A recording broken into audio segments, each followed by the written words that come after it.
Hi guys, and welcome back to another exciting segment of Kosmima's Food for Thought. I am Christofina Panis and I'll be your host. So today we are joined by a very lovely young lady. She is a fashion student, an entrepreneur, a model, and also a YouTuber. Now I, for one, am very excited to get to know her, and I'm sure you are too. So let's get into it.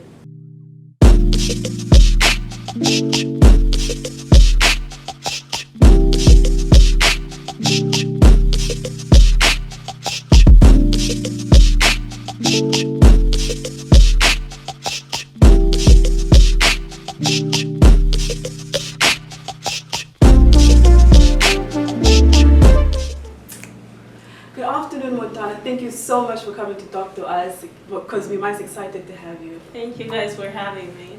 So introduce yourself to us, Montana. Who is Montana Nambinga? Well, to those that don't know Montana Nambinga, Johanna Montana Nambinga is a 21-year-old entrepreneur, fashion student at College of the Arts, and part-time model, and now also a new YouTuber.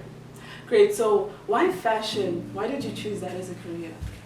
Well, beside fashion being my passion, it has always been something I've always wanted to do. It has always been something that's in me. It was just part of me.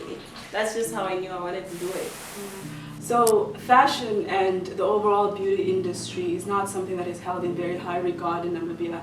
Did that not deter you, or did you not once think that maybe you should opt for a safer, more, economical career? Oh, no, not at all. Because first of all, I know the value of fashion. I know what fashion can bring in.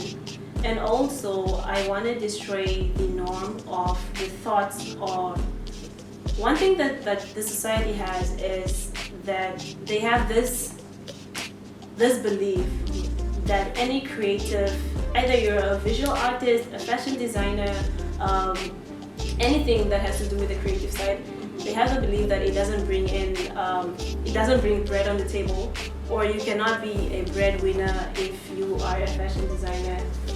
I knew the worth of it, and that's why it didn't deter me at all. Yeah. And I think it's important to give credit to the creative arts because it helps kids tap into their creative side, and it doesn't just focus on intellectual. No, really, because we have this academics implanted in our head. Most kids out there in the school are not even for the academics, but they are forced with these things and made believe that they're stupid. But they are not stupid, they're just not... Just something else out there for them. Example, I am a living testimony of that. I have failed my grade 10, right? And people make me feel very stupid. I, at a point, believed I was stupid until I went to the College of the Arts, and I passed with distinctions. I was the top student in my class, which made me believe that I was not dumb at all. I was just in the wrong class. I was just doing the wrong things. Exactly. Once you do something you really love, that's when it really comes out, you know? Yeah. So, what inspires you when you're designing? What do you look for inspiration? Well, if I want to quit design, obviously I'll just go to Pinterest. Every designer has Pinterest in their phone. But honestly, if I want something authentic, something that really comes from within, I go outside, I meditate, I look at nature. Nature is the best inspiration you can ever get. You see a tree, you think of a beautiful dress. You get your color combinations from nature. You see beautiful flowers, tulips. You get inspiration from there. That's where I personally get my touch from. Yeah. So do you have trouble meeting deadlines? Like, if the design is like really in a short span of time, and the person is like, I want this in 3 days, does that? I am laughing because I currently didn't meet a deadline, mostly because what happens is creatives have OCD. Most of them have OCD. They always want something to be perfect. So we have a problem with meeting deadlines because once you do this, you'd feel like it's not perfect and the deadline is tomorrow. Then you want to redo it because that's your name on it. And you want it to be perfect, and you don't want someone looking a hot mess. Exactly. Yeah. So is there such a thing as designer's block? Do you struggle with tapping into your creative space, and how do you deal with that when that happens? Personally, I go out and meditate. Like, I meditate a lot. I either go out to the beach and sit and meditate, or like I just do a couple of rough sketches and yeah, just those mini things, or just do some notes, scribble or something, and then your creative side just comes. Or just do something that makes you happy. For example, I love singing, so I would sing just to ease my mind and let it out. So is there anything outside of your norm that you do to get creative? Is there anything besides meditating, besides going to the beach, singing, anything unusual that you do to spark that creative side? The creative thing, the thing out of the norm that I do, it's probably something most depressed teenagers can relate to, or just any depressed young adults can relate to. I was a very depressed person when I first tapped into this career, mostly because I still had that thing. I was bullied by my family because I failed my grade 10 and grade 12. So I was a depressed person. So what I would do to lighten up my mood, or what I felt inside, was I would slit my wrist, and I would feel better after that.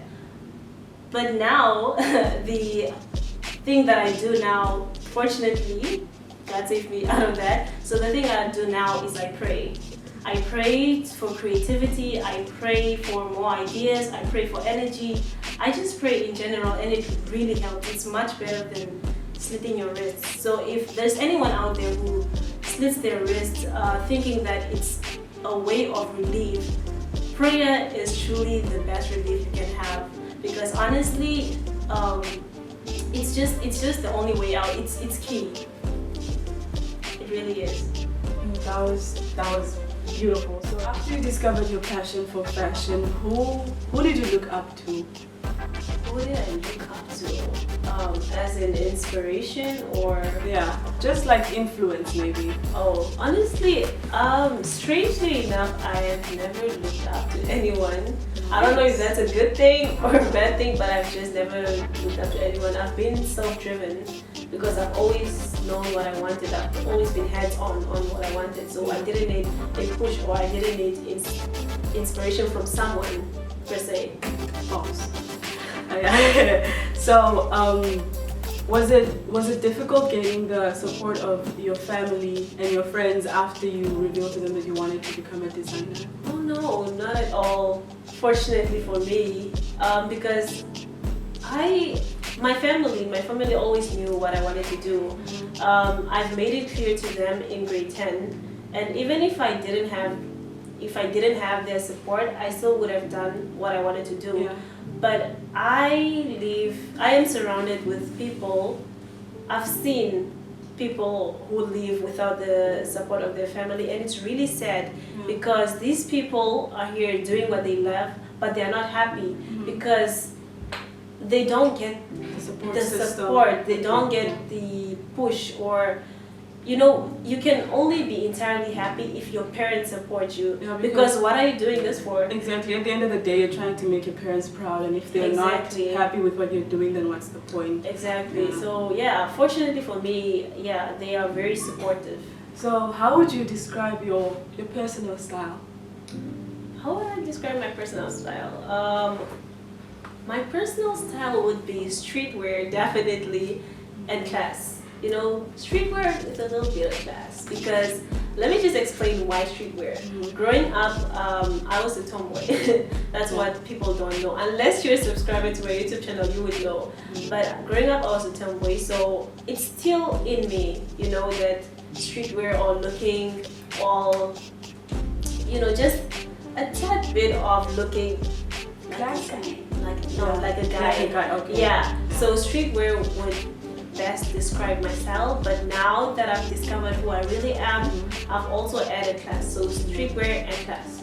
So when you're not feeling too fashionable, what do you wear? When I'm not feeling too fashionable, I I wear sweatpants and a huge hoodie like the rest of the So what are some of your goals as a designer? How do you plan on leaving your mark in the industry? Well, my goals are very huge actually. But I have a short-term goal that I can share with you because the long-term goal I cannot. My short-term goal would be to start my very own fashion show as soon as I am done with school. As soon as I graduate, I want to come back to Walvis Bay and have my own fashion show. And I would want to include every little tailor, every small business owner, and just come together as a community. That's my way of giving back to the community because I was raised by the community. So I would just want to involve everyone, like the people that are self-taught, the memes out there that we usually went to alter our jeans, our torn trousers and all of that. So that is just one of the smallest things that I want to do. Okay, so I guess that's time. Okay, so I guess Montana, that's our time. But before you go, I have a few little questions for you, just for my own What are your fashion must-haves? What is something that you think every designer or just every person that is into fashion must have? First of all, I carry around a hot glue gun everywhere I go because you get those. You just did it.